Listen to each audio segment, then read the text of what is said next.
Kita lanjutkan kembali pembahasan mengenai isi buku ASN juga bisa Agile. Dalam video sebelumnya, kita telah membahas mengenai pola pikir. Kita juga membahas mengenai cara kerja. Kita membahas lebih dalam mengenai manifesto dan prinsip-prinsip yang membentuk pola pikir dan cara kerja Agile itu. Dalam video kali ini kita akan membahas mengenai cara kerja yang lebih spesifik. Cara kerja yang biasa dikenal dengan nama Scrum atau Scrum Framework. Pembahasan mengenai Scrum di dalam buku ASN juga bisa Agile dapat teman-teman temukan di halaman 28 sampai 36. Walaupun begitu masih ada bagian-bagian lain di dalam buku itu yang juga membahas mengenai elemen-elemen dalam Agile. Silakan teman-teman baca untuk mendalami lebih lanjut mengenai penerapan Scrum yang diangkat dari contoh kasus di DJP.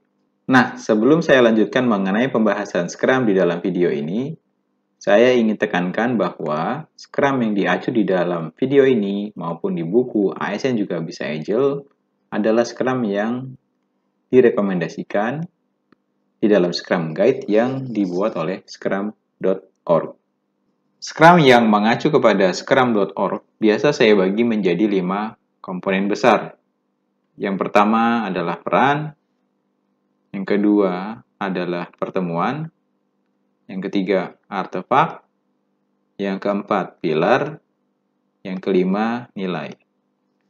Terus terang bagian yang terpenting dari Scrum itu sendiri sebenarnya ada di 4 dan 5. Mungkin kita bisa katakan fondasinya, yaitu pilar dan nilai. Di dalam video kali ini saya akan membahas mengenai peran terlebih dahulu. Peran atau yang biasa dikenal dengan istilah accountability dalam Scrum Guide itu dapat dibagi menjadi 3. Yang pertama adalah SM atau Scrum Master, yang kedua adalah PO atau Product Owner, yang ketiga adalah Dev atau Developer. Ketiganya memiliki tanggung jawab yang berbeda. Tapi dalam video ini, saya tidak akan membahas lebih jauh mengenai peran masing-masing seperti yang tertuang dalam Scrum Guide. Bagaimana adaptasinya? Adaptasi Scrum di DJP, khususnya di bagian peran, tidak jauh berbeda dengan apa yang direkomendasikan di dalam Scrum Guide. Jadi di DJP, untuk setiap proyek yang menerapkan Scrum, ada satu Scrum Master. Variasinya biasanya ada satu Scrum Master yang baru memulai didampingi oleh Scrum Master yang lebih berpengalaman. Lalu, Product Owner seperti apa? Product Owner pun ada. Diutamakan Product Owner-nya itu satu orang seperti yang direkomendasikan dalam Scrum Guide. Tapi memang ada beberapa project yang memiliki satu orang sebagai product owner utama atau yang mengambil keputusan yang dibantu oleh beberapa orang untuk membantu product owner tersebut mengumpulkan informasi terkait produk, menyusun kebutuhan, dan sejenisnya. Tapi tetap diutamakan bahwa yang mengambil keputusan itu adalah satu orang saja. Yang terakhir adalah developer. Di dalam penerapan Scrum di DJP, developernya ini bisa dikatakan sama persis.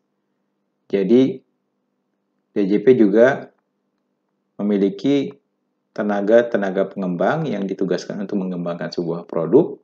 Kita sebut itu sebagai developer. Tapi kalau kita kembalikan ke developer yang ada di dalam Scrum Guide, itu sebenarnya developer itu mencakup semua yang selayaknya dilakukan oleh tenaga pengembang untuk mengembangkan sebuah produk. Sementara dev ini bisa dikatakan ada yang bertindak sebagai programmer, tapi ada juga tenaga-tenaga lain yang sifatnya mendukung, misalnya tenaga jaringan, ada tenaga yang mengurusi keamanan,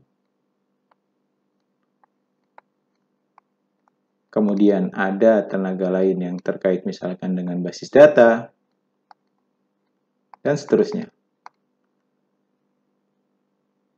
Jadi secara tidak langsung,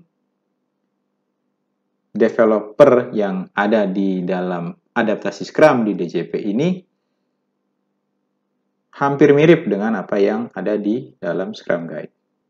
Tanggung jawabnya pun tidak jauh berbeda. Scrum Master ini akan mengurus Scrum-nya, fokus pada Scrum itu sendiri, implementasi Scrum di dalam tim. Lalu nanti kita bicara produk kan? Produk yang umum kita kenal tentunya perangkat lunak ya. Tapi nanti PO ini atau tim yang mendukung PO ini akan mengurus apa yang harus dibuat dalam produk tersebut. Sementara orang-orang yang tergabung ke dalam tenaga pengembang ini itu akan mengurus produk juga, tapi dari sudut pandang bagaimana mereka ingin membuat produknya supaya sesuai dengan kebutuhan si PO. Tidak jauh berbeda dengan apa yang sebenarnya direkomendasikan oleh Scrum Guide.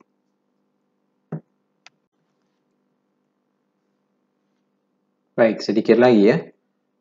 Nah, yang mungkin entah ya, ini bisa jadi bisa dimaklumi atau tidak dimaklumi ya, karena di pemerintahan itu kan budaya multitasking masih tinggi dan kita tidak mengenal tuh yang namanya jabatan atau posisi yang bernama Scrum Master. Nah, akhirnya dalam kenyataannya atau dalam praktiknya itu SM menjadi bagian dari Dev.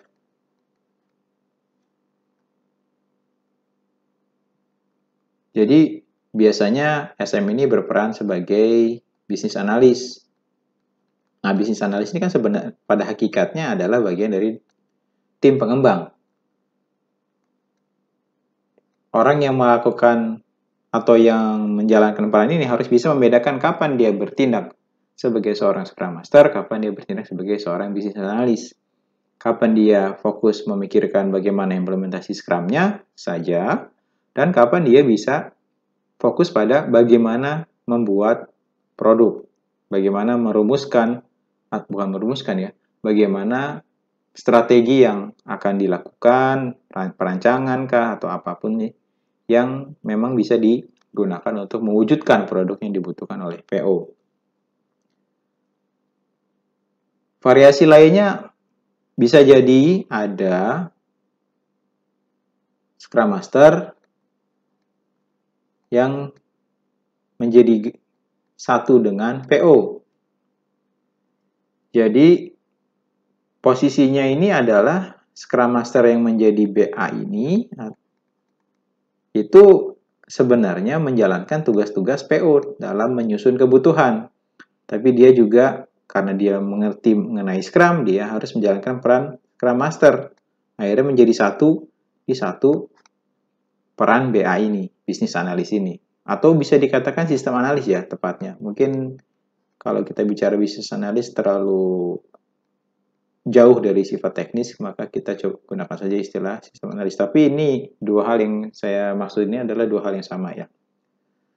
Nah, ini variasi-variasi seperti ini nih yang saya tahu itu tidak direkomendasikan nih dalam Scrum Guide. Tapi dalam praktiknya ini terjadi. Bahkan variasi-variasi seperti ini tidak ada di dalam buku ASN juga bisa Agile. Sehingga saya tidak membahasnya. Tapi pada kenyataannya ini memang terjadi. Nah, mungkin ini menjadi masukan juga ya, siapa tahu di buku berikutnya yang saya susun, hal-hal seperti ini akan saya angkat. Baik, itu saja untuk saat ini. Kita hanya fokus membahas peran dalam video ini. Sampai ketemu di video selanjutnya. Seperti biasa, Amir pamit.